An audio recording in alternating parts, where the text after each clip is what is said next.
Hello student, Pradeep गिरी 11-12 academy में आपका स्वागत है। लास्ट टाइम हमने ऑप्टिक्स चैप्टर कंप्लीट कर लिया था। इस बार हम ऑप्टिक्स के एक्सरसाइज को स्टार्ट करने वाले हैं। जनरली हम एक्सरसाइज में से एमसीक्यू को आज सॉल्व कर लेंगे, क्योंकि एमसीक्यू बहुत ज़्यादा है, 13 है। तो आज के लेक्चर में हम सिर्फ एमसीक्यू को यहाँ सॉल्व करने वाले हैं। तो देखो, आपको एमसीक्यू यहाँ पे दिख रहे हैं। As per the recent understanding light consist of, पहला जो आपका एमसीक्यू है, तो लाइट किससे बना हुआ है? रे, वेव्स, कार्पस्कल और photon obeying the rule of wave. तो आपको पता है लाइट का definition, light is a ray as well as और wave as well as particle. तो हमने क्या कहा? लाइट इज द पार्टिकल, जिसे हम क्या कहते हैं? फोटोन, जो वेव के रूल फॉलो करता है। तो जो हमारा ऑप्शन होगा यहाँ, that is option D, photon obeying the rules of wave. Photon obeying the rules of wave. Then consider optically denser lenses P, Q, R and S. Draw below.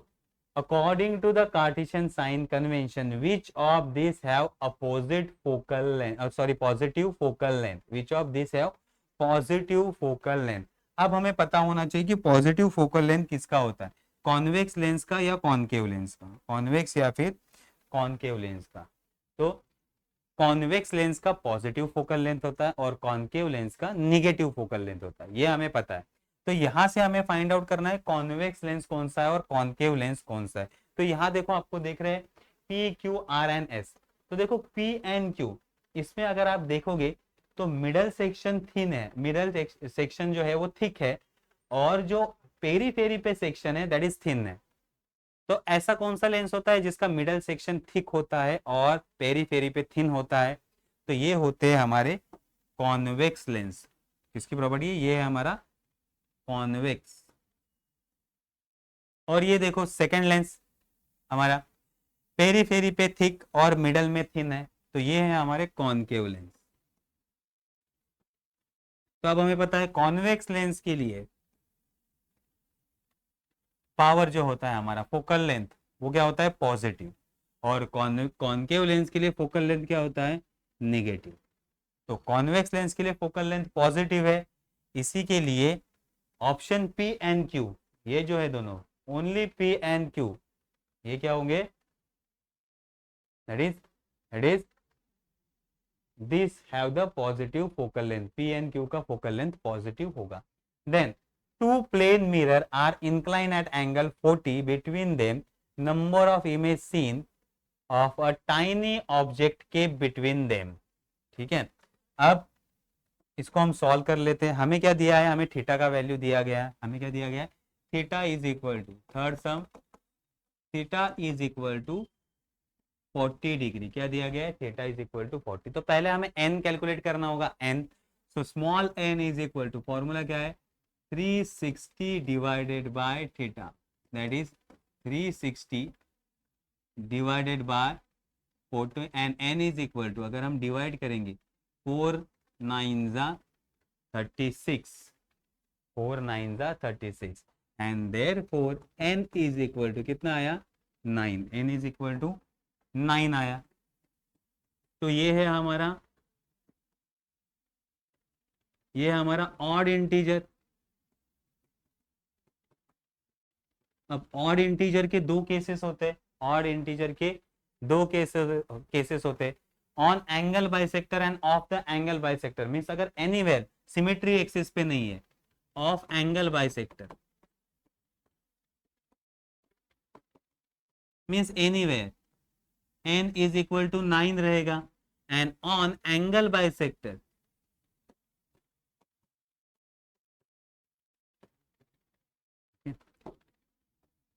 Capital N is equal to n, that is equal to 9, और capital N is equal to n minus 1, that is 8। तो अब हमारा answer क्या होगा? Therefore answer होगा 8 और 9, 8 और 9। तो यहाँ ऑप्शन देखते हैं, 8 और 9 कहीं है क्या? हाँ देखो, 8 और 9, सी आंसर जो है हमारा वो करेक्ट है, 8 और 9। नेक्स्ट हमें क्या दिया गया है? फोर्थ नंबर का जो एमसीक्यू है, a concave mirror of a curvature 40 centimeter, means radius हमें दिया गया है 40 centimeter, use for the shaving purpose, produce a image of a double size, image double size है, as of that of the object, the object distance must be, object distance must be. तो हमें हमें क्या find out करना है, हमें find out करना है मैग्निफिकेशन का वैल्यू हमें दिया गया है, मैग्निफिकेशन का वैल्यू हमें दिया गया है। तो मैग्निफिकेशन का वैल्यू कितना है, 2 है, क्योंकि डबल इमेज फॉर्म हो रहा है। देखो हमारे पास मैग्निफिकेशन के फॉर्मूला है, तो हम उसको अप्लाई करते हैं। तो यहाँ हम 4 नंबर का सम सॉल्व करते हैं। 4 नंबर हमें क्या कहा है, magnification m is equal to height of image to the height of object. अब हमें क्या क्या कहा गया है, हाइट ऑफ इमेज ये हमारा डबल है देन हाइट ऑफ ऑब्जेक्ट, तो ये कट हो जाएगा। तो magnification is nothing but 2, but magnification is nothing but v by u, and therefore v is equal to 2u, ये हमें रिलेशन मिलता है height of image to the height of object. तो हमारा हाइट ऑफ इमेज डबल है object के, तो वो कंडीशन हमने पुट कर दिया यहाँ, height of image is double of object, तो 2 times of height of object. तो अब एचओ कट हो गया, हाइट ऑफ ऑब्जेक्ट कट हो गया, तो मैग्निफिकेशन दो आ गया। देन मैग्निफिकेशन का एक और फॉर्मूला है v upon u, therefore v is equal to 2 times of u, ये हमारा फॉर्मूला आ गया। नेक्स्ट हमें क्या फाइंड करना है, u का वैल्यू हमें फाइंड आउट करना है, u का वैल्यू हमें फाइंड आउट करना है। तो अब हमें क्या दिया गया है, radius of curvature is equal to, radius of curvature is equal to 40 centimetre, and therefore focal length is equal to r by 2, that is 40 divided by 2 is equal to 20 centimetre. तो फोकल लेंथ हमारे पास आ गया। Then अब formula use करेंगे mirror के लिए। So mirror formula हमें पता है, मिरर फॉर्मूला क्या है, therefore mirror formula is equal to 1 upon f is equal to 1 upon f is equal to 1 upon v plus 1 upon u. तो यहाँ दो केसेस होंगे, यहाँ दो केसेस होंगे, एक बार एक तो v पॉजिटिव होगा या फिर v निगेटिव होगा, v पॉजिटिव होगा या फिर v निगेटिव होगा। इमेज एक तो फ्रंट साइड में फॉर्म होगी या मिरर के अंदर फॉर्म होगी, दोनों भी केसेस हो सकते हैं। तो उस केसेस में हम चलेंगे, तो पहले बार हम लेंगे यहाँ 1 upon f, that is 1 upon 20 is equal to 1 upon v का वैल्यू क्या है 2u, मीन्स ये पॉजिटिव ले लिया, plus 1 upon u, 1 upon u. अब इसको सॉल्व करेंगे, तो 2 से मल्टीप्लाई करो, यहाँ 2 से मल्टीप्लाई एंड डिवाइड, दोनों का डिनोमिनेटर सेम हो जाएगा, तो क्या होगा 1 upon 20 is equal to 1 upon 2u plus 2 divided by 2u, 2 से मल्टीप्लाई किया एंड डिवाइड किया, देयरफॉर अब क्या होगा 20 इज इक्वल टू 2 प्लस 1, या फिर हम लिखते हैं 1 plus 2, 1 plus 2 divided by 2u, that is equal to 3 divided by 2u, and u is equal to cross multiplication, 2u is equal to 3 into 20, therefore 2u, here u is equal to ये आएगा 60, 60 divided by 2 that is 30 centimetre. ये आ गया हमारा पहला option, ये आ गया हमारा पहला ऑप्शन। अगर v तो सिर्फ मीन्स निगेटिव साइड फॉर्म होगा, सेम ऑब्जेक्ट के साइड ही फॉर्म होगा, देन हमारा second formula 1 upon 20 is equal to 1 divided minus 2u plus 1 upon u. अब यहाँ प्लस है यहाँ माइनस है, ठीक है, one same formula 1 upon 20 is equal to minus 1 divided by 2u, 2 से मल्टीप्लाई 2 से डिवाइड, तो क्या होगा 1 upon 20 is equal to minus 1 plus 2 divided by 2u, that is 1 upon 2u, and 2u is equal to 20 cross multiply किया हमने, and u is equal to 20 divided by 2 that is equal to 10 centimetre. तो अब हमारा answer एक तो 30 centimetre आएगा या फिर 20 सेंटीमीटर आएगा। तो देखते हैं यहाँ हमारा आंसर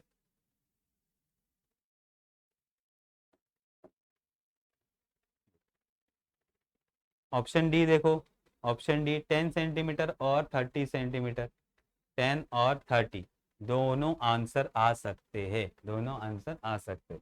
ठीक है, ये समझ में आ गया। नेक्स्ट फिफ्थ सम पे आते हैं, या फिफ्थ एमसीक्यू पे आते हैं। फिफ्थ एमसीक्यू हमारा क्या है, which of the following abrasion will not occur for the spherical mirror, spherical mirror के लिए कौन सा अब्रेशन नहीं होता।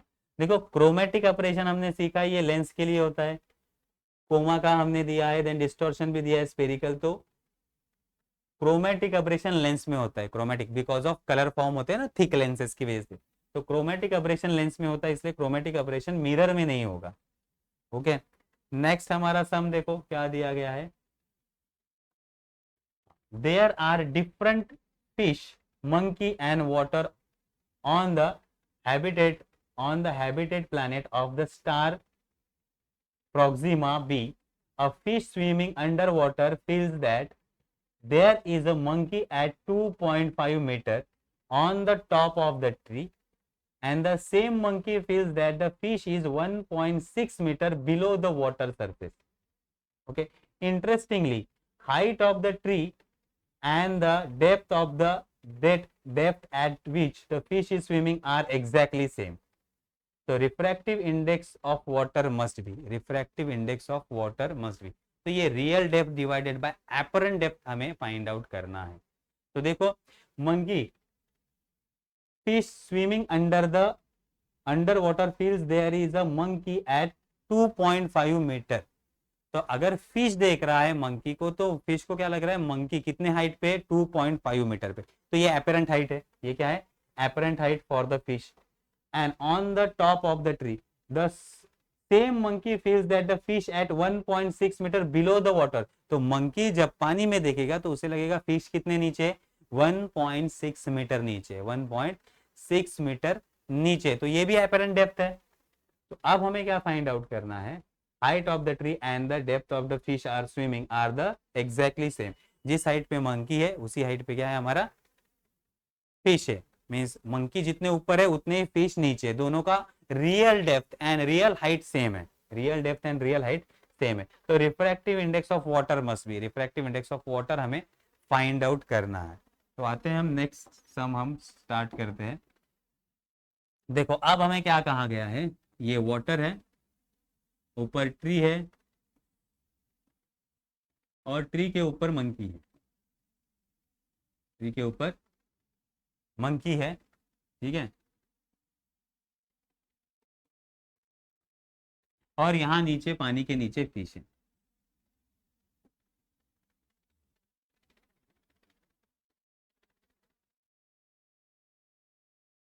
थोड़ा और नीचे ड्रॉ करता हूं,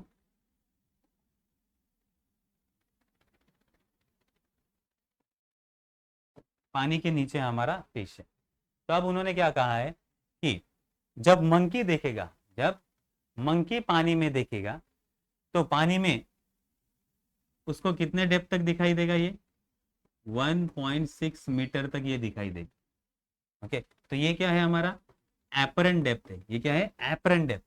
और जब फिश ऊपर मंकी को देखेगा, फिश ऊपर मंकी को देखेगा तो मंकी कितने हाइट पे दिखेगा, 2.5, 2.5 है या 2.6 है, देख लेते एक बार कितने हाइट पे है, 2.5 मीटर, 2.5 मीटर पे, तो ये है 2.5 मीटर पे, तो ये एपरेंट हाइट है, ये भी एपरेंट हाइट है।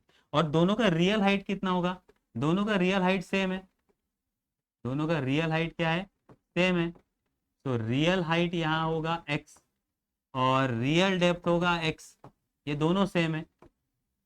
तो दोनों के लिए अब हम फॉर्मूला अप्लाई करेंगे। तो फॉर मंकी पहला हम यूज करेंगे फॉर मंकी, फॉर मंकी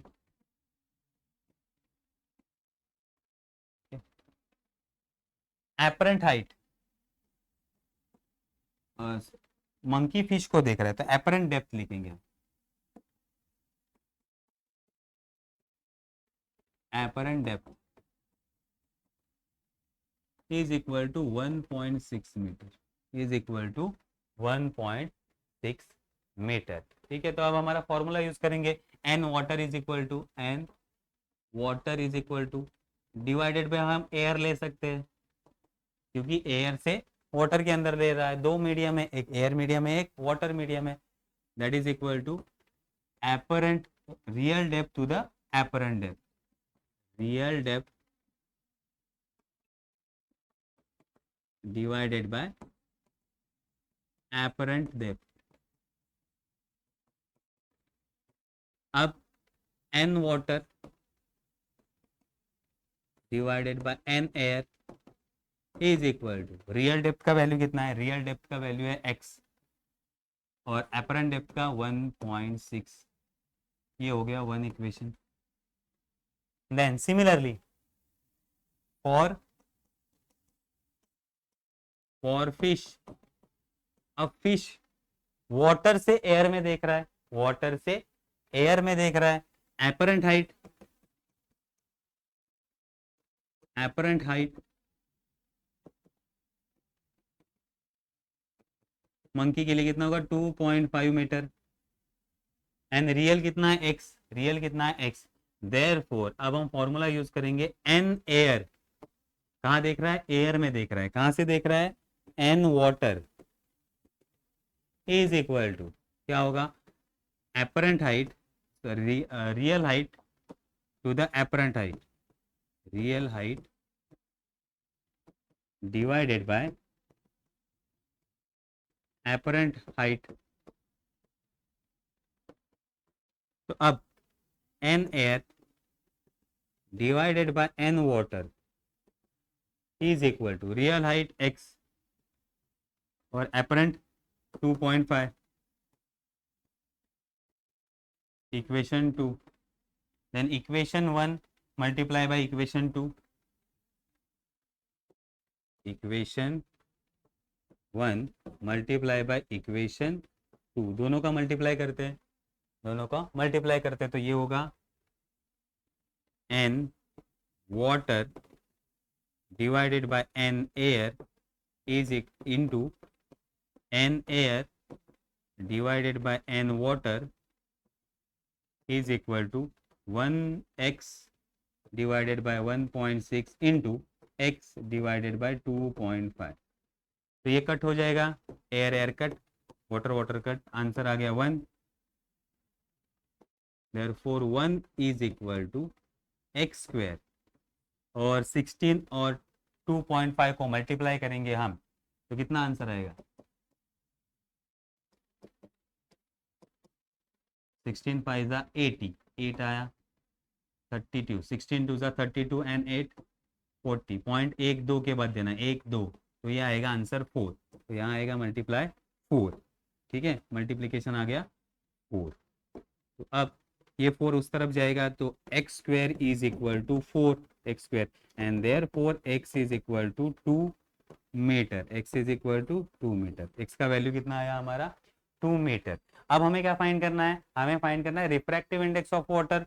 तो रिफ्रैक्टिव इंडेक्स का फॉर्मूला है, therefore refractive index of water by air is equal to क्या होगा, refractive index x divided by 1.6, ये हमारा पहला फॉर्मूला, x का value 2 divided by 1.6, point shift करो तो ये हो जाएगा 10 से मल्टीप्लाई किया 20, 10 से मल्टीप्लाई किया 16. अब आंसर क्या आएगा, डिवाइड करो, 4 4 जा 16 एंड 4 5 जा 20, सो 5/4. आंसर क्या आया हमारा 5/4. देख लेते हैं आंसर है क्या 5/4. तो अब हमारा answer 5 divided by 4, 5 divided by 4, ये आंसर हमारा क्या है, करेक्ट है. ठीक है, next consider the following phenomena application mirage, rainbow, optical fibre and glittering of the diamond. The total internal reflection involve, total internal reflection involve. Mirage में total internal reflection नहीं होता, रेनबो भी नहीं होता, ऑप्टिकल फाइबर में होता है तो आर हमारा पॉइंट हो सकता है, और ग्लिटरिंग ऑफ डायमंड में भी होता है s. So only r n s, only r n s, ये हमारा फॉर्मूला रहेगा, only r n s. Next हमें देखो क्या दिया गया है, अ student use spectacles of number -2 for seeing the distance object, commonly use lenses. For her his the spectacles are biconcave, double concave, कॉनकेवो convex या कॉन्वेक्सो कॉनकेव। चलो 4 लेंस हमें दिए गए हैं। कितने लेंस दिए गए हमें? 4 लेंस हमें दिए गए हैं। पहला है स्टूडेंट नंबर माइनस। अब आप सोचो कि माइनस किसके लिए होता है? Minus focal length. Minus focal length कितना होता है? स्टूडेंट यूज नंबर दिया है आपको -2। क्या दिया है? -2 मीन्स पावर आपको दिया गया इसका। डायोप्टर में होता है पावर। -2 दिया है। अब minus minus focal length minus किसका आता है? जिसका फोकल लेंथ माइनस होगा उसका पावर माइनस होगा। तो माइनस किसके लिए आता है वो आप सोचो। कॉनकेव के लिए आता है या कॉन्वेक्स के लिए आता है? देखो कॉन्वेक्स लेंस यहाँ से रे आएगा, इस डायरेक्शन में जाएगा, तो फोकल लेंथ पॉजिटिव होगा। तो कॉन्वेक्स वाला आंसर तो चला गया। कॉन्वेक्स वाला तो आंसर चला गया। अब कॉन्वेक्स और कॉनकेव भी नहीं रहेगा। अब डबल कॉनकेव और बाय कॉनकेव यही रह गया। डबल कॉनकेव या फिर बाय कॉनकेव रह गया। तो आपको क्या लगता है क्या होगा आंसर, डबल या फिर बाय कॉनकेव? सिंपल आंसर है इसका। इसका आंसर है ए, बाय कॉनकेव लेंस। क्या होगा? Biconcave. Biconcave means हमने जो स्टडी किया है दोनों तरफ से, तो यहाँ से रे आएगा, तो फोकल लेंथ हमारा क्या होगा? निगेटिव। फोकल लेंथ क्या होगा? निगेटिव। इसे कहा जाता है बाय कॉनकेव लेंस। ठीक है, तो ये होगा bye concave.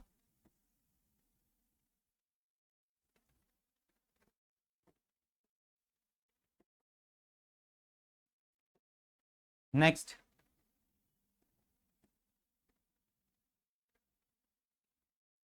a spherical marble of refractive index 1.5 and curvature 1.5 centimeter contain a tiny air bubble at its center. Okay, where will it appear when it's seen from outside? Means हम air medium से देख रहे हैं marble के अंदर। Marble का refractive index कितना है? 1.5।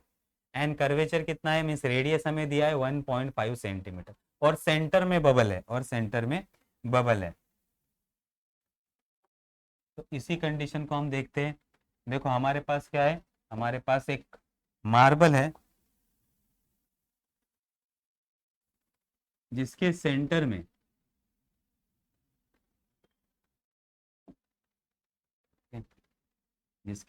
में क्या है हमारा? एयर बबल है। मार्बल के सेंटर में एयर बबल है। ठीक है,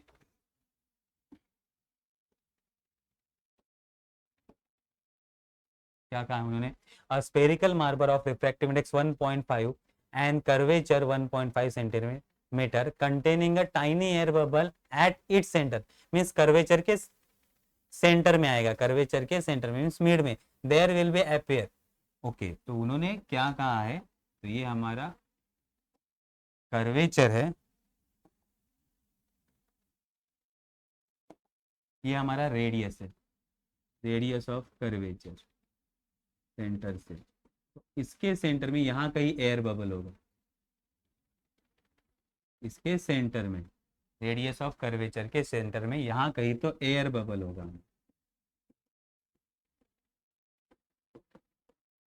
ठीक है, तो अब हमें क्या फाइंड आउट करना है? एयर बबल यहाँ होगा तो हमें फाइंड आउट करना कोई वो एपियर कहाँ पे होगा, वो एपियर कहाँ पे होगा, ये हमें फाइंड आउट करना है। तो सिंपली हमें जो फॉर्मूला यूज करना है वो है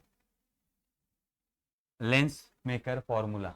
ओके, या फिर कर्वेचर वाला फॉर्मूला हमें यूज करना है। लेंस मेकर फॉर्मूला के पहले जो हमने कर्वेचर वाला फॉर्मूला सीखा है वो, that is N2 upon V minus N1 upon U is equal to N2 minus N1 divided by R। ये वाला फॉर्मूला अब हम अप्लाई करेंगे। अब हमें क्या दिया गया है? रिफ्रैक्टिव इंडेक्स ऑफ मार्बल हमें दिया गया है। RI ऑफ मार्बल हमें दिया गया है, that is 1.5। Refractive index of marble 1.5। Then r हमें दिया गया है, r is equal to 1.5 centimetre.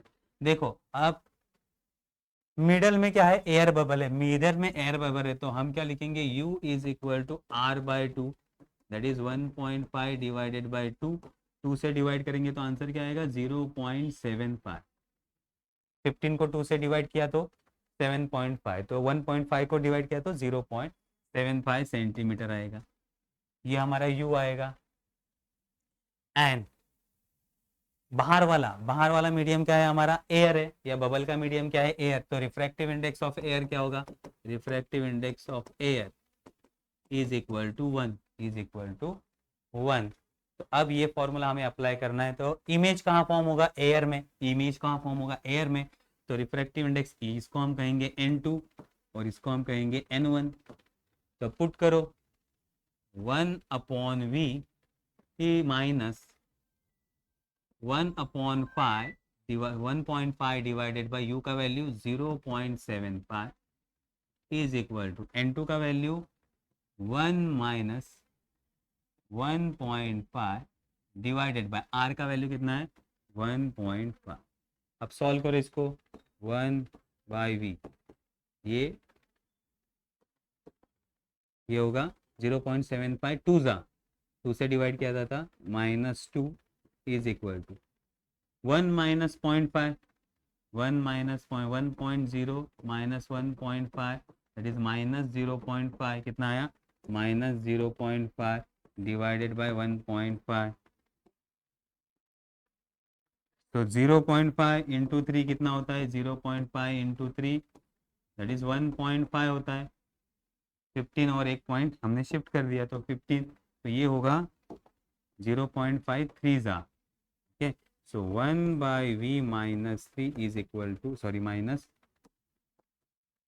2 is equal to -1/3, -1/3। अब 2 उस तरफ लेके जाएंगे हम, 2 उस तरफ लेके जाएंगे तो क्या होगा 1/v is equal to -1/3 plus 2। तो 1/v इज इक्वल टू 3 से मल्टीप्लाई एंड डिवाइड, एलसीएम ले लो, -1 प्लस 2 इंटू 3 डिवाइडेड बाई 3। तो 1/v is equal to -1 plus 6 divided by 3 that is 5/3। तो आंसर क्या होगा हमारा 5/3 सेंटीमीटर, 5/3 सेंटीमीटर। देख लेते हैं 5/3 सेंटीमीटर है कि नहीं। तो यहाँ हमें दिया गया है 5/3 सेंटीमीटर इनसाइड, 5/3 सेंटीमीटर इनसाइड हमारा बबल होगा, ठीक है। Then select the wrong statement, select the wrong statement. देखो first statement, smaller angle of prism is recommended for the greater angular dispersion. अगर ज्यादा एंगुलर डिस्पर्शन चाहिए तो स्मॉलर एंगल प्रिज्म हमें लेना चाहिए। Next, right angle isosceles glass prism is commonly use for the total internal reflection. ये statement correct है, ये ट्रू है। Then angle of deviation is practically constant for the thin prism. Angle of deviation हमने formula study किया है, जो भी answer आता है ए दैट इज n-1, तो ये भी कांस्टेंट है, ये भी ट्रू है। Then for emergent ray to be possible for the second refracting surface certain minimum angle of incidence is necessary for the first surface. For emergent ray to be possible for the second refracting surface containing minimum angle of incidence is necessary for the first surface. ये भी true है, तो तीनों true है। अब smaller angle prism recommended for greater angular dispersion, जितना lens thin होगा या जितना प्रिज्म थिक होगा उतना एंगुलर डिस्पर्शन ज्यादा होगा। तो ये हमारा रॉन्ग आंसर है, रॉन्ग स्टेटमेंट। तो ए हमारा रॉन्ग स्टेटमेंट होगा, ठीक है। Then the angle of deviation of for extreme colours are given for different prisms, select the one having the maximum dispersive power of its material. तो हमें 4 option दिए गए हैं डेविएशन के लिए, 7, 10, 8, 11, 12, 16 and 10, 14 for extreme colour. Extreme colour हमें पता है रेड और वॉयलेट होता है, तो उसके लिए हमें क्या फाइंड आउट करना है, डिस्पर्सिव पावर। तो डिस्पर्सिव पावर का फॉर्मूला हमें पता है, dispersive power that is omega is equal to delta V minus delta R divided by delta V plus delta R divided by 2। अब ये फॉर्मूला हमें यूज करना है, तो पहला ऑप्शन हम लेते हैं 7 and 10, 7 and 10। तो पहला ऑप्शन है हमारा ए 7 डिग्री एंड 10 डिग्री। उसके लिए हम सॉल्व करते हैं डिस्पर्सिव पावर। ओमेगा का वैल्यू क्या होगा, omega is equal to 10 minus 7, 10 minus 7 divided by 10 plus 7 by 2। 10 minus 7 3, और यहाँ होगा 17 डिवाइडेड बाय 2, तो 2 ऊपर चला जाएगा। 3 into 2 divided by 17 that is equal to 6 by 17। तो अगर 6 बाय 17 हम डिवाइड करते हैं, अब 6 को डिवाइड नहीं कर सकते तो 0 पॉइंट आ जाएगा, देन 60 हो गया, 6 0 हो जाएगा। इस तरह से हम डिवाइड करते हैं 17 और 6, ये 0 पॉइंट आ गया, मीन्स यहाँ 0 आएगा। पिज़्ज़ा 51, देन आ गया 9, देन ये आ गया 0, देन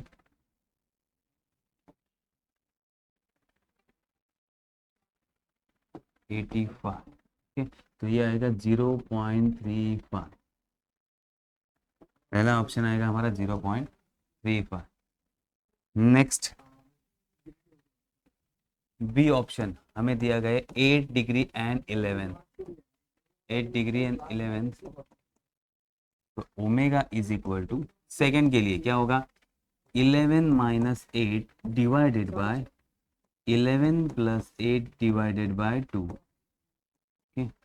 तो 11 माइनस 8 कितना होगा 3, कितना होगा 3 divided by 19 divided by 2, that is 3 into 2 divided by 19, 6 divided by 19। Once again 19 से डिवाइड करना है अब, तो आंसर आएगा 0 point, once again 60,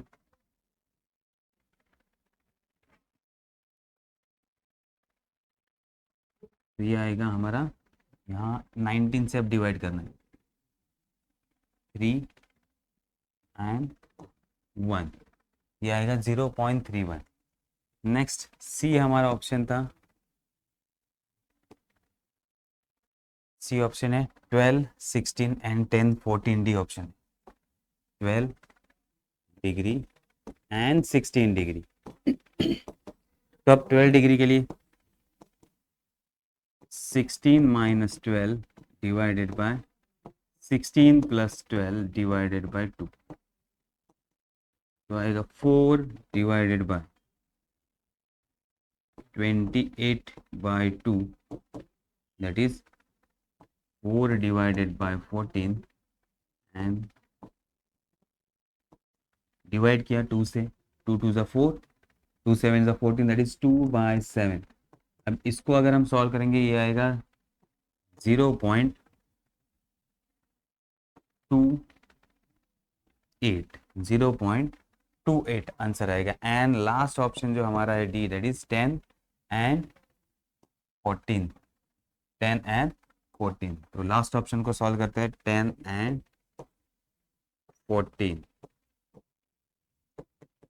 omega is equal to 14 minus 10 divided by 14 plus 10 divided by 2, तो ये आएगा 4 divided by 24 divided by 2, that is 4 by 12, and 4 once again 4 से डिवाइड करेंगे तो आएगा 1/3, 1/3।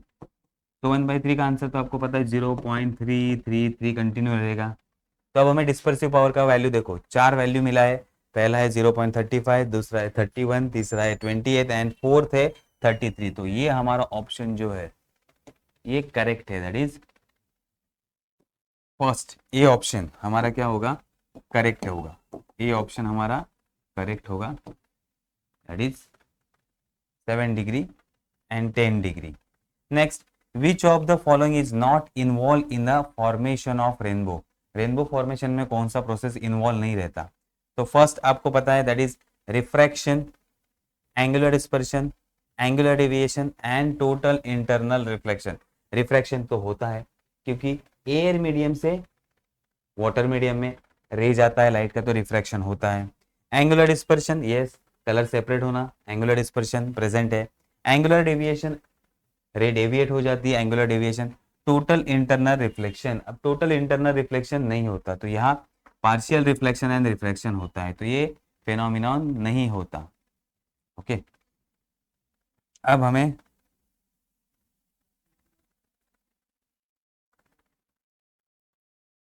दो ऑप्शन, यहाँ दो ऑप्शन दिए गए हैं, ठीक है, लास्ट वाले क्वेश्चन में, लास्ट वाले एमसीक्यू में हमें देखो दो ऑप्शन दिए गए हैं, उनके केसेस दिए गए हैं, ये तीन ऑप्शन दिए गए, पी क्यू आर, और इनके केसेस दिए गए हैं। So consider a following statement regarding a simple microscope. Simple microscope means हमारा क्या होता है, लेंस, कॉन्वेक्स लेंस होता है, that is a simple micro, या मैग्नीफाइंग ग्लास होता है, वो क्या होता है हमारा सिंपल माइक्रोस्कोप। इट, पहला पी, पी हमें क्या दिया, it allows us to keep the object within the least distance of distinct vision. Object हमेशा कहाँ रखना है, least distance of distinct vision means 25 centimeter पे। Then image appear to be bigger if the object is at the focus, अगर object focus पे होगा तो image bigger होगा, ऑब्वियसली इंफिनिटी पे इमेज फॉर्म होता है, ये करेक्ट है। It is a simply a convex lens, it is a simply a convex lens, मैंने पहले ही कहा था ये मैग्नीफाइंग ग्लास है मीन्स कॉन्वेक्स लेंस है। तो अब क्यू एंड आर तो हमारा करेक्ट है। It allow us to keep the object within the least distance of distinct vision, नहीं वहां तो हमें क्लियर देखता है, तो अगर हमें क्लियर देखना है तो ऑब्जेक्ट को कहाँ रखना है, डिस्टिंग विजन पे देखना है या 25 सेंटीमीटर पे रखना है, तो लेंस के लिए इसको रखने की जरूरत नहीं है। तो अब हमारे क्यू एन आर करेक्ट है एंड पी हमारा करेक्ट नहीं, तो ऐसा कोई ऑप्शन है क्या, तो देखो यहाँ Q and R, are correct, तो ये हमारा सी वाला जो ऑप्शन होगा, सी वाला option that is correct option, only Q and R are correct. तो ये हो गया हमारा एमसीक्यू, तो हमने पूरे के पूरे 13 एमसीक्यू सॉल्व कर लिए है इस सेशन में। नेक्स्ट सेशन में हम क्वेश्चन के बारे में डिस्कस करेंगे एंड देन न्यूमेरिकल पे आएंगे, तो मिलते हैं नेक्स्ट लेक्चर में, तब तक के लिए बाय बाय।